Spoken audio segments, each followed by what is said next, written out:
welcome to the show. We have a special guest today, Jill Jensen. She's going to share what she's doing, and my understanding is you're the queen of mobile parks, and I'm really excited to hear about that. I actually learned some things from you before we even jumped on the call, and it was looking at your calendar. I looked at even the invitation of the name, let's talk about mobile parks, right? And then you had the questions on your to book a call with you. And I was like, this is very strategic. And it's not just, hey, book a call with me. It's very pointed. Like, you can tell that you're on a path to something and you want to be directing the conversation. And also, I'm sure, building your database of leads and stuff like that. But it made me change some things in my Calendly because mine was just very plain Jane. And I was like, that is good thinking. So thank you for that. You're little welcome. Piece of value, even though I haven't even spoken with you much yet. But that was I'm awesome only halfway to see there. That's only half of it. So it is very strategic. When you got on, you know exactly what I do. Yeah. You're like, oh, this girl does mobile home parks. And now you know exactly the requirements of what I'm looking for. It says, how much do you have invest? It has drop downs. How soon are you ready to invest? Now, 1 to 3 months, 3 months plus. Are you accredited investor? So what area of real estate? How did you find me? So I'm more prepared when we get on the call. We can skip past some of the questions I would have previously asked someone because of how they answered the questions. Yep. So I know how to better approach. Okay, what is it that you're looking for? And I am going to take it another step further, and you're going to actually go to a link, and it's going to be a video of me telling you how to book a call, and then some testimonials, and then my calendar. Okay, so you're gonna do the call. You're gonna do the call, the video before you get to the calendar link. Interesting. Nice. So you're gonna go to a platform that's like Jill's landing page with like a 20-second intro of me, and then a couple of my investors, like testimonials, and then book a call with me. If you like what you hear, book a call. I like that. I really do like that because I know Pace recommended to film some intro videos, and I've seen a lot of people do that, and unfortunately I haven't. I really need to get on with it on that. But there's no way to force them to watch it, right? I mean, it's hit or miss. You can ask them, hey, did you watch it? And then, sometimes they do, sometimes they don't. I always watch it because they took the time to film that. So I want to be respectful of that. And plus, it helps me formulate questions before I even get in a call with them. So for me, it's very valuable. But I know other people that just blow right past it and they'll just not watch the video, right? So I like that. I'm going to steal that too. You got to go to the video before you even get to the link. Yeah, that's and nice. Then as we grow, because my main focus is raising capital for a fund for large mobile home parks. Yeah. And as my inbound leads are coming in, they're going to have to actually get on a call with someone else. Then they're going to book a call. My assistant will be booking a call on where to put the potential investor, or if they really do qualify, or if we put them in a funnel of where it's like, okay, how are we connecting you to Jill, and where do we fit you on her calendar? So systems. Yeah. Systems. I like it. No, that's awesome. I really like that. So yeah, tell me why it's a good idea to invest in your fund and mobile home parks and what you're doing. That's a great question. And it really comes down to someone's investment goals. Because everybody can invest in different ways. And so if you have a large sum of money, you gave a great example before we started the podcast about, I don't want to be a landlord. And I was like, most people don't. And they don't realize that until they've become one. And then they're like, there's got to be a better way to make money than trying to get $500 off of cash flow. And then all of a sudden the toilet breaks and you got to go fix it. I had a toilet break in a property. It was $420 this week. And the first thing in my head, I was like, well, there goes that cash flow for the month. That's exactly. Can I just get a mic drop? Exactly what I'm talking about. So with Yeah. mobile home parks, our strategy is we are very specific on what we're buying, and we have our niche. So our niche is mobile home parks, but then we have a niche inside of that of our buy box, our location, and the type of deals what we purchase. So this current one that I'm finishing raising capital for this week is 102 units. 60% of it's occupied and 40% of it is unoccupied. And I like to give the analogy of we're kind of like the fix and flippers. We come in, we update the amenities, we're going to bring in 40 homes, and then we're going to sell all of the houses. All of the tenants will own their own homes. They're going to Okay. fix their own toilets, and they're going to pay for their own house. What Interesting. we own is the land. And so every house is sitting on, we'll just call it a unit. There's 102 units. And so we just rent out the pad that house is sitting on. They're basically leasing the parking stall. And there's Okay. 102 of them. The rent, we got it off market, seller finance at 6% interest rate on at interest payments only for 5 years. So what that means for an investor is they bring in some money, and the money that I'm raising is going to be purchasing those 40 homes and updating the amenities. And after we do updating the amenities, what happens is it increases the land value, and it makes it easier to raise rents. And when someone comes in to buy the park or buy a home, we want the park looking very presentable. Yeah. So there's a lot of reasons why we really vamp up the amenities and make it look really nice. So And what's so the our average rent? investors, say it again. What's the average rent there on for like the lot, since they're not paying a mortgage, right? Because they own it, but they're paying rent for the land. That's a great question. And currently in place, the 85-year-old man is charging $390, and the market rate is $550. Is that a month? Yeah. Wow, that's still expensive to even if they own like that whole their mobile home, they're still paying that? Well, if you want to go to you could buy a house for $400,000, Yeah, or you yeah, I can mean, buy a in modular home for comparison. 40 grand. Or Yeah, you could live in a true. 2-bedroom, 1-bathroom apartment for $2,200, Yeah. or you can pay $390 to have Man, your that's house great. sitting here. That's great So, money. That's kinda shocking to hear. I know nothing about this space, so I'm really interested to hear that. I didn't think there was that much money in it. That's awesome. Yeah. so our investors, how they make money, there's a limited partner and a general partner. And the general partners, we're the ones doing the heavy lifting, finding the deals, bringing in the homes, updating the amenities. And a limited partner is someone who's just an investor. So they bring money to the table. Our minimum is $100,000, and you need to be an accredited investor. I'm going to break down the numbers of the deal that I'm closing on next week. If someone Awesome. invests $100,000 over a 5-year span, it's called a money multiplier. It's like, okay, how much money am I going to make? And what we calculated is 2.39, which means you will double the amount that you put into your investment.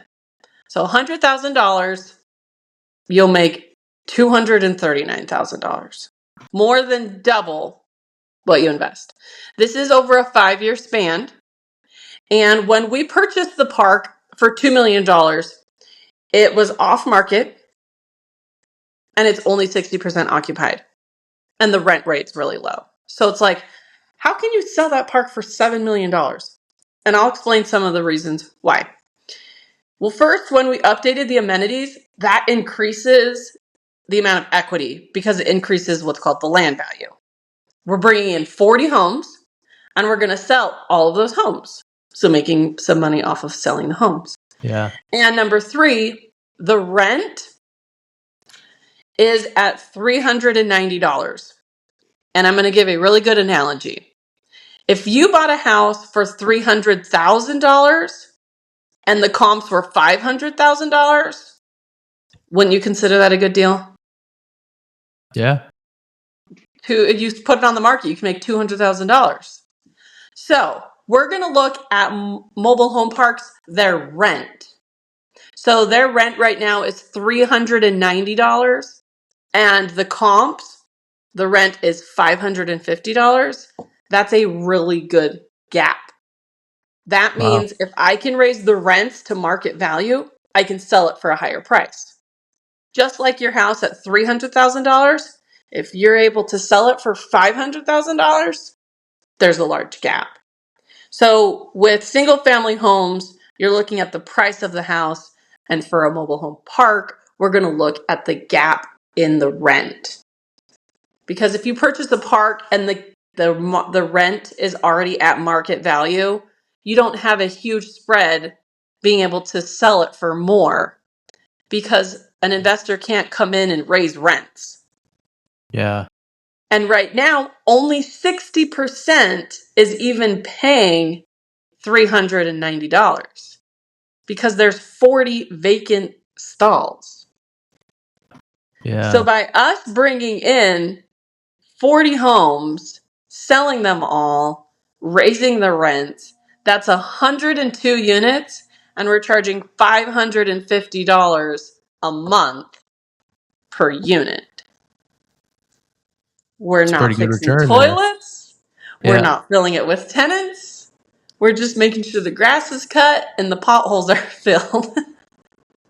And so it's currently cash flowing $182,000 a year after expenses.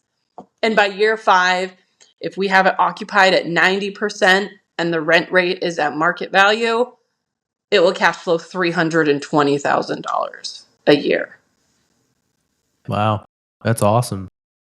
So maybe real quick, tell me a little bit about your journey. So like I think it's easy for someone to look at someone like yourself and just be like, wow, like she's really successful. Like she's here and I'm here. Like that's just intimidating, right? Tell me a little bit about when you were here and how you got to where you're at now. Someone asked me this, being like, how are you progressing on getting these investors to in these big real estate deals? And I was like, as soon as I stopped trying to impress people and just did what I needed to do, and that was raise capital, I was progressing. So stop worrying about what other people think and just do what it is that you need to do. So it's like, okay, I really want to buy a property. Well, then you've got to call people. You got to call Mm. sellers all the time. Well, I'm kind of embarrassed, or other people will judge me, or I'm kind of scared. Like, as soon as you can push that out of the way and just put the reps in, it's a compound effect, and over time you'll get better at it. And the trick I tell people, my favorite book is Who, Not How by Dan Sullivan. I And haven't it read that talks one. about, Need have to. you read it? No, I have not. It sounds like I need to. Yes. Even if you just read the cover, it's fine. You just have to figure out who's really good at it and not trying to figure out how to do everything. And so I had a problem. It was a good problem. I'm financially stable and I had some money. And I was like, my money needs to be making me money, but I don't know how. I know rich people are in real estate, so I'm going to go figure it out. So I started off having no background in real estate. But what I did was, I'm going to find the best person that's lending their money and go partner with them. I don't want to learn from a poor person that needs my money. I'm going to go find someone that's already using their own money. They have a long proof of concept. They can give me all of their failures over the years. And so once you figure out what you want to do, I tell people just go find the person that's very like the best at it, and then be a go-giver to them. Just try to hold on to their coattail be like, hey, I want to learn from you.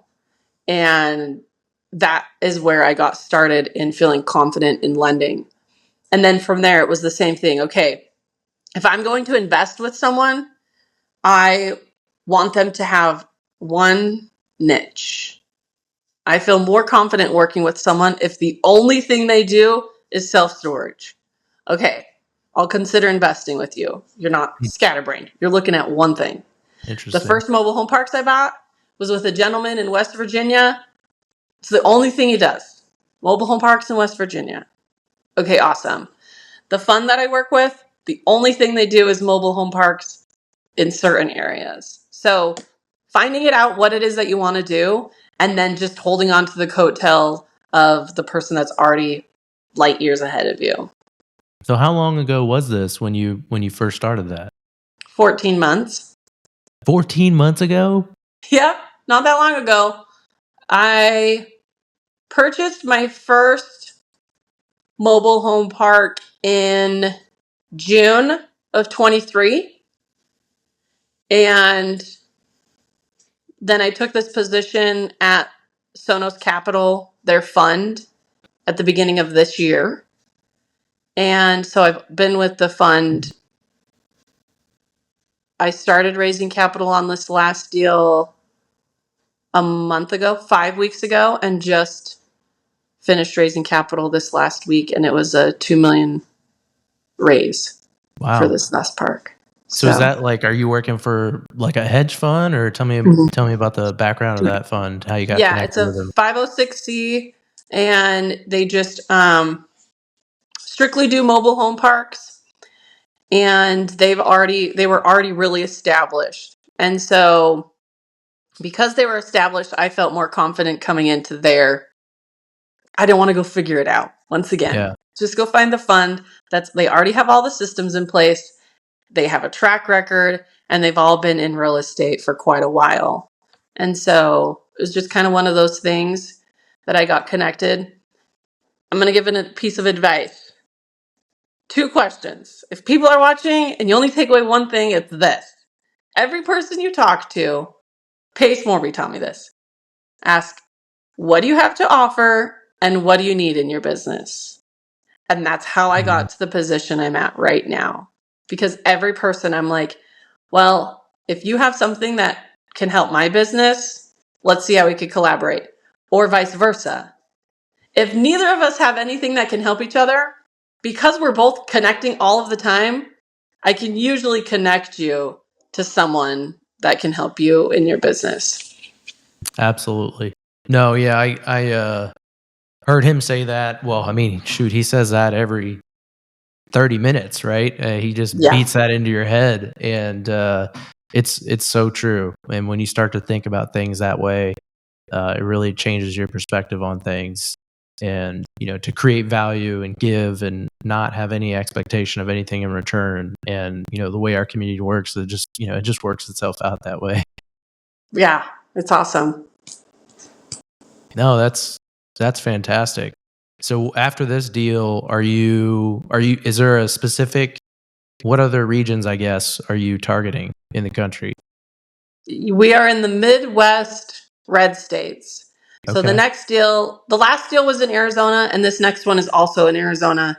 This next one is a much larger deal. It's just under 500 units. Oh, so you already got the next one figured out, or you're planning for it? Yep. I have the next one that's in the pipe. We always have something in the pipeline. So as soon as I'm done raising capital for this one, once again, I stay in my lane of just raising the capital, and I have other people that are finding the deals, underwriting them, negotiating them. And so that's how I'd rather have a small slice of a big pie and have a big team of people all doing their job. Yeah. If you take the other mindset where you have, hey, I want to do this all by myself, and it's, hey, you can have 100% of nothing, and, you're going to be stuck in where you're at, or you could partner with good people and really just catapult to the next level. And, like you, obviously in 14 months, that's impressive. If you want to go fast, go alone. But if you want to go far, go with other people. That's awesome. So 500. Yeah, I'm out of Indianapolis, Indiana, so I'm right there, smack in the Midwest. Where are you out of? I'm in Utah. Utah. So Okay, nice, just real close to Arizona. So I go down there quite nice, often. nice. And you're just in sub two. Or are you in anything else? Yeah, I'm in sub 2. That's my main Okay. Yeah. focus. Nice, nice. Wow. Um, let me see. So what I don't know if you have any questions for me, or what can I, if we circle it back around, right? What can I do for you? I'm looking for capital, always looking for Yep. capital. And something I learned was every person's an investor, whether they have the money or they know someone that has money. So even though you might not have money at the moment, you're going to be connecting with 37 people this week. And by simply asking them, okay, what do you do and what do you need? And someone says, oh, I have money. Then I could say, hey, let's partner together and leverage this person's potential investment money. And so referring people that you talk to that have money might meet my criteria.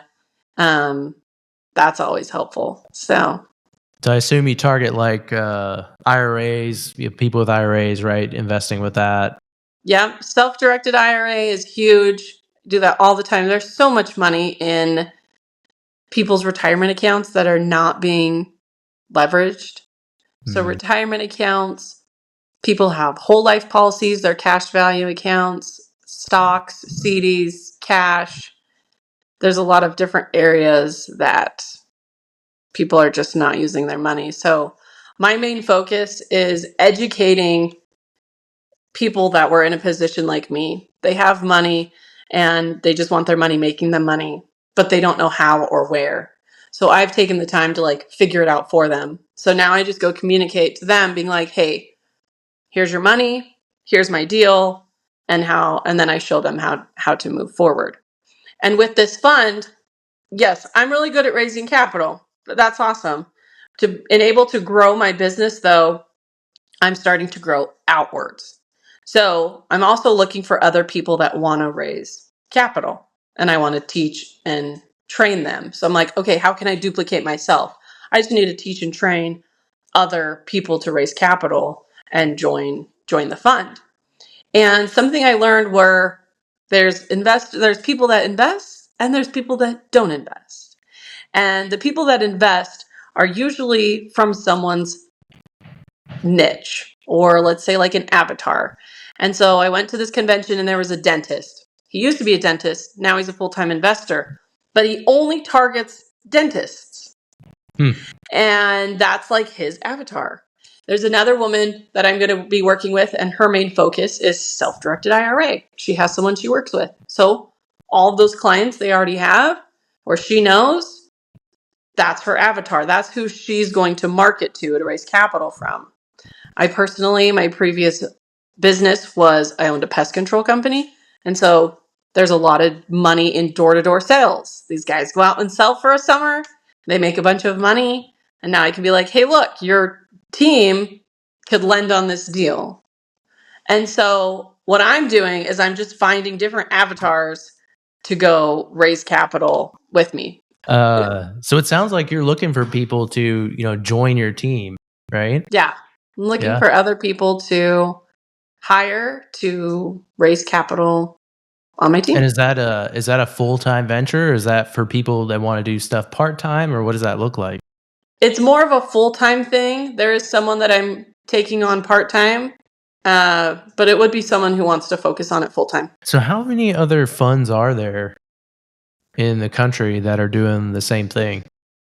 That's a good question. It's changing all the time. I went to a convention this last week and they help people start funds. Or there's another avenue called a fund to fund, where I have a fund and let's just say you go raise a bunch of capital and um and then you're like, okay, where do I put all of this money? Where you can just be a partner with us, but you just raised a bunch of capital from someone else.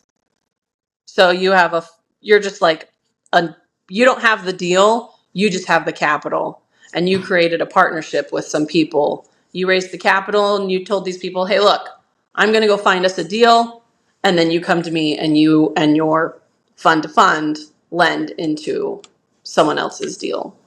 So how does that work, like, mechanically? I assume there's, legal paperwork to create the fund or the fund to fund, and then is there, like, some sort of custodial account that everyone, hey, send pulls their money together, then they Yeah. take that money and invest it in whatever other fund?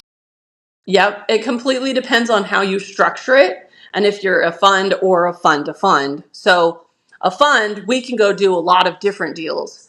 And in a fund to fund, it's like you guys are together and you're all investing into that one certain deal at a time.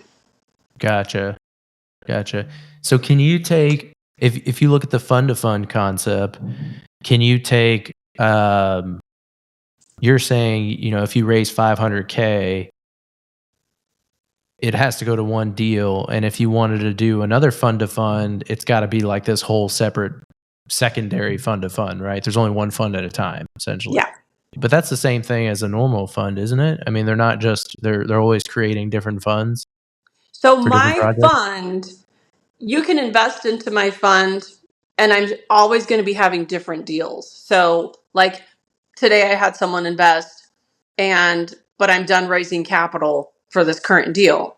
Well, tomorrow I'm going to start raising capital for my next deal, and that money's going to go into the same fund. Same fund, A okay. Different deal. syndication is when you're raising money for one specific deal. So if it's Gotcha, like, oh, I have this mobile home park, I got to go raise capital, but they don't have a fund. They're just raising capital for that one deal. That's what we call a syndication. gotcha, very cool. So,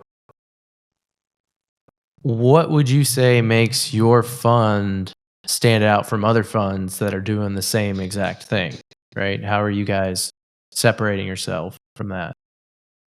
How we're separating ourselves is just the type of niche that we're narrowing ourselves into. A lot of these funds are very successful. Having a fund costs a lot of money. So you have to have your head on straight. Is that like You really have a fund what are structure. some of the costs? Is that more legal or Yes. okay, Having a lot of legal documents worked up. So you're paying a lot of attorney fees.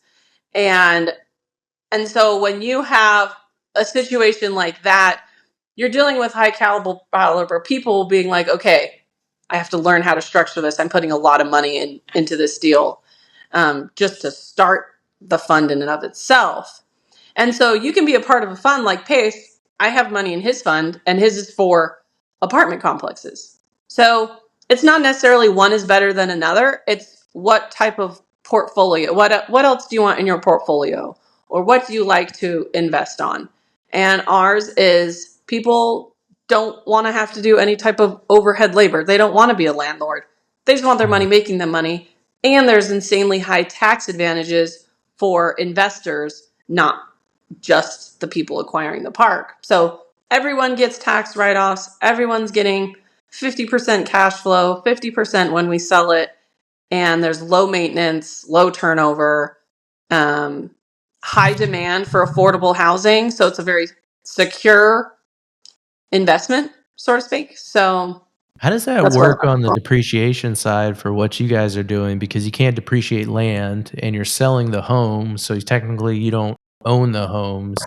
So where are the depreciation tax You benefits can there? still depreciate on the entire park, like the property Okay, itself. And okay. a single family home depreciates over 27 years, and a mobile home park is 15. So the depreciation is a lot sooner, more Yeah. upfront.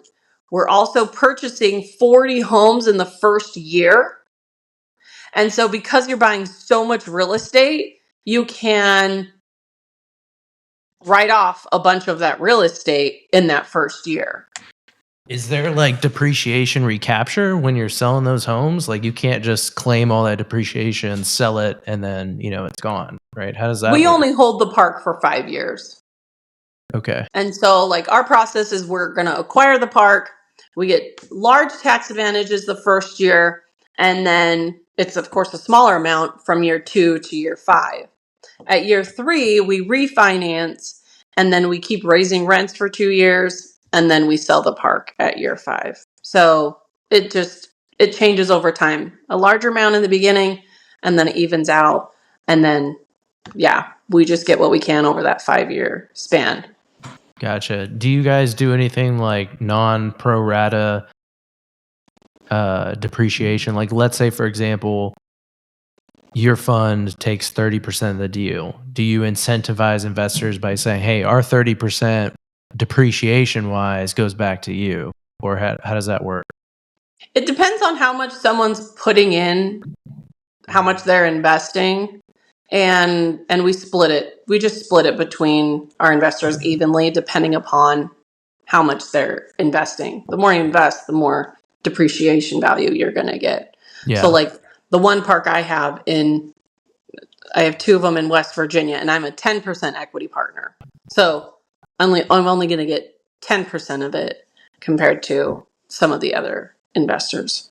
Interesting. Yeah, I didn't know you could depreciate mobile home parks when you're selling it to other people. So I've never heard of that. It's very interesting. Cool. Yeah, that's what I do. That's awesome. And so as you look forward to the next 2 years, where do you want to be maybe at the end of this year and the year after that? By the end of next year, within 1 year, I want to have 1,600 units by January.